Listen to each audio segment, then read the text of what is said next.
Bharatiya Janata party ने केंद्रीय चुनाव समिति की बैठक के बाद लोकसभा चुनाव के लिए 98 उम्मीदवारों की चौथी सूची जारी की।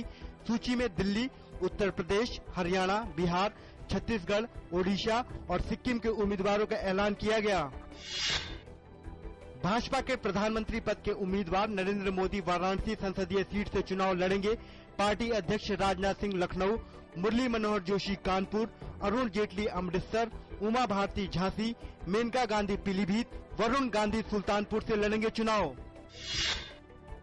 भारतीय जनता पार्टी के नेता लालजी टंडन ने लखनऊ से राजनाथ सिंह को पार्टी का उम्मीदवार बनाए जाने पर कहा कि वे टिकट बंटवारे पर पार्टी के फैसले का सम्मान करते हैं और पार्टी को जीत दिलाने के लिए हर मुमकिन कोशिश करेंगे। आम आदमी पार्टी के संयोजक अरविंद केजरीवाल ने भाजपा के प्रधानमंत्री पद के उम्मीदवार नरेंद्र मोदी के खिलाफ चुनाव लड़ने पर अनिश्चितता बरकरार रखी। उन्होंने कहा कि पार्टी मोदी के खिलाफ मजबूत प्रत्याशी मैदान में उतारेगी।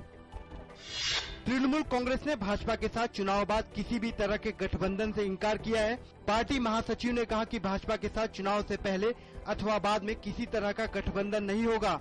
उन्होंने कहा कि नरेंद्र मोदी के प्रति नरमी का सवाल ही नहीं उठता है। आम चुनाव में कांग्रेस को झटका देते हुए तेलंगाना राष्ट्रीय समिति प्रमुख के चंद्रशेखर राव ने आगामी चुनाव में उसके साथ कोई चुनावी तालमेल करने से किया मना।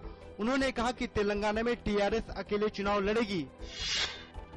केंद्रीय वित्त मंत्री और कांग्रेस के वरिष्ठ नेता पी चिदम्बरम ने कहा कि इन चुनावों में कांग्रेस के लिए स्थिति थोड़ी जटिल है। उन्होंने कहा कि सभी अनुमान गलत साबित होंगे और कांग्रेस के पक्ष में नतीजों से सभी को हैरानी होगी।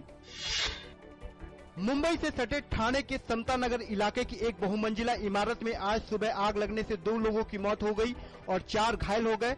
घायलों को अस्पताल में भर्ती करा दिया गया है। बताया जा रहा है कि आग की लपटें इतनी तेज थी कि बचाव कार्य में काफी दिक्कतें आईं। मलेशिया के प्रधानमंत्री नजीब रज्जाक ने मलेशिया के लापता MH370 विमान के हाईजैक होने की आशंका जताई है। नजीब रज्जाक ने कहा कि विमान को उसके रास्ते से कहीं और ले जाया गया है। उन्होंने कहा कि विमान के क्रू मेंबर्स और सवारियों के बारे में जानकारी जुटाई जा रही है। यूक्रेन से अलग होकर रूस में शामिल होने के लिए क्रीमिया में आज जनमत संग्रह होना है।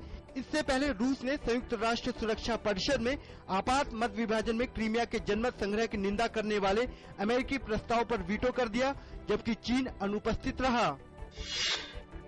इराक की राजधानी बगदाद में वाणिज्यिक क्षेत्रों और एक रेस्तरां को निशाना बनाकर किए गए सिलसिलेवार कार बम धमाके में 19 लोगों की मौत हो गई। पुलिस अधिकारियों के अनुसार कार बम दक्षिण पूर्वी बगदाद में अल अमीन जिले में वाणिज्यिक गली में हुआ। आज होलिका दहन है। ये पर्व देश में बड़े धूमधाम से मनाया जाता है। आज होलिका दहन के बाद कल खेली जाएगी रंगों की होली।